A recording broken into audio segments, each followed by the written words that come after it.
Hello Aquarius, Sun, Moon, Rising and Venus signs. Kamusta kayo? Sana po ay nasa mabuti kayong kalagayan. Welcome back po sa Star Tarot. Kung bago kayo dito, welcome din kayo. Thank you for your support. I truly appreciate it. God bless you all.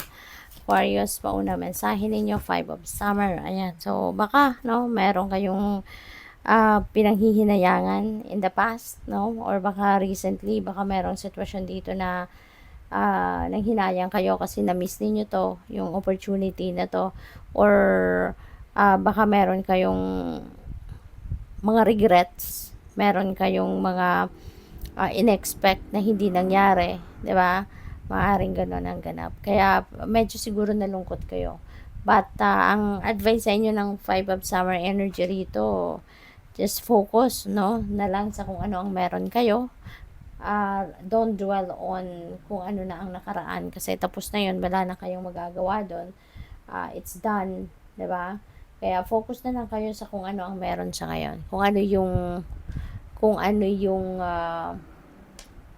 ano yung blessings na meron kayo sa ngayon, doon na kayo mag-focus. Yun na yung palaguin ninyo, yun na yung asikasuhin ninyo, and move on na, no, from whatever happened in the past. Kasi unang-una, kung hindi para sa'yo, talagang hindi yan ibibigay sa'yo. No? Kung para sa'yo, edi sana nandiyan dyan na, 'di ba?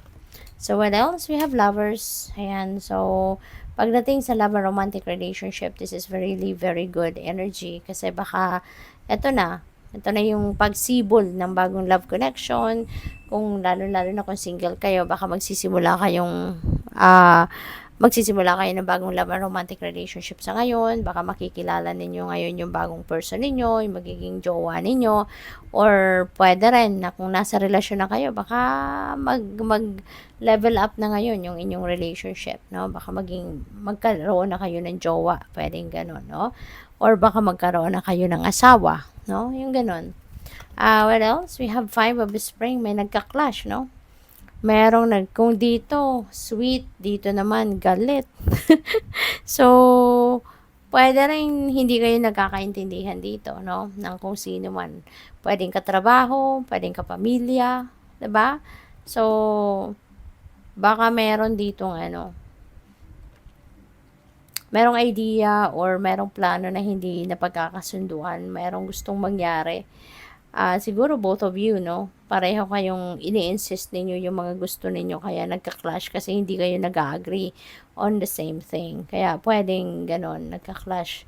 But maybe you just need some time dito na maghiwalay muna, magkalayo muna, hindi muna mag-usap. 'Di ba? Para bumaba ang tensyon, bigyan ninyo ng time ang bawat isa na lumayo muna sa bawat isa para makapag-muni-muni, makapag-isip-isip what's the best thing to do.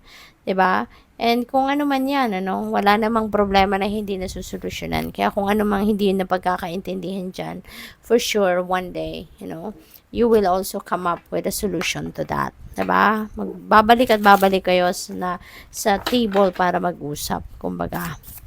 So, what else? For money, career, and finances. By the way, thank you, Aquarius, for sa lahat ng mga nagdo-donate sa channel, sa mga nagsisend ng super thanks. Maraming salamat po. God bless you more. Pati na rin doon sa mga hindi nag-skip ng ads. Malaking suporta din po yan sa aking channel. Kaya thank you very much. Many choices, opportunities abound when you are in a dilemma. All roads lead to Rome.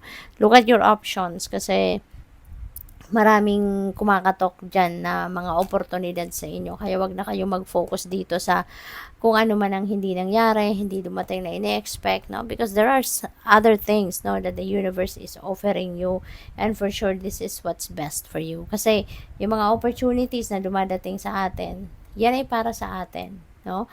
Hindi ibibigay or hindi i-offer sa atin, no, if it's not meant for us. Kaya para sa iyo yan. Kung lumalapit ang oportunidad sa inyo, meaning that is for you.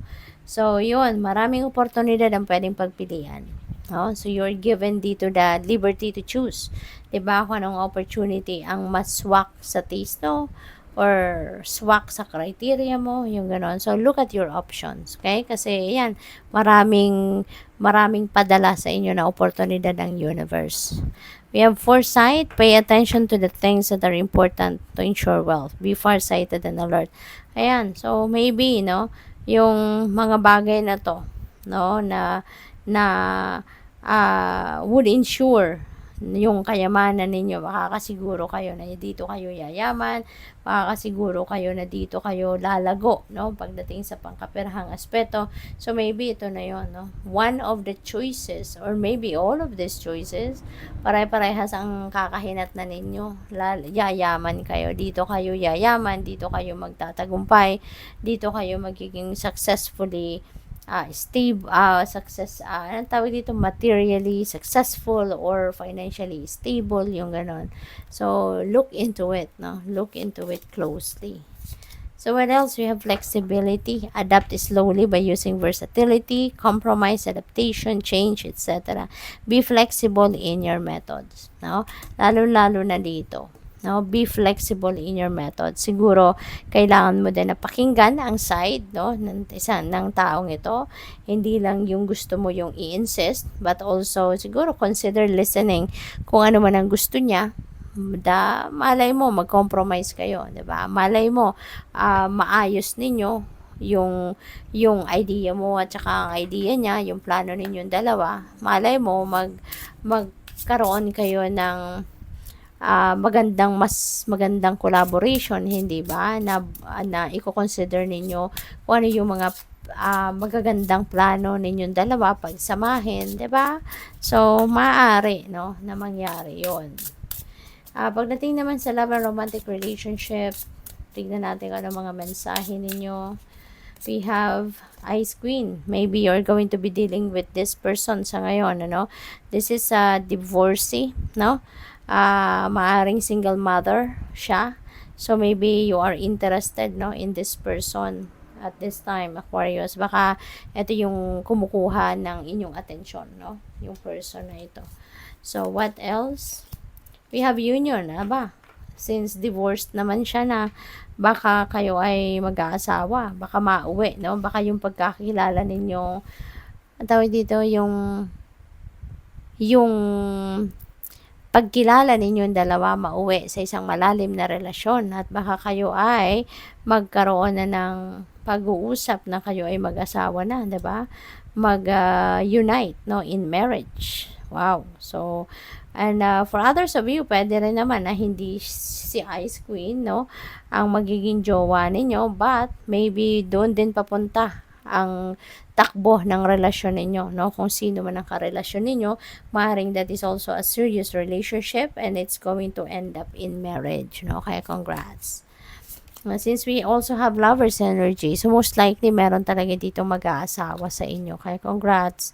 Dating queen, wow. So there are opportunities na dadating para sa iba sa inyo, para kayo ay makipag-date, no? Maaring may expose kayo ngayon sa sa crowd or sa marami kayong makikilala siguro sa ngayon na pwede ninyong maging ka-date, no? Or pwedeng ganon. So, good luck. Thank you for watching. Love and light. Namaste.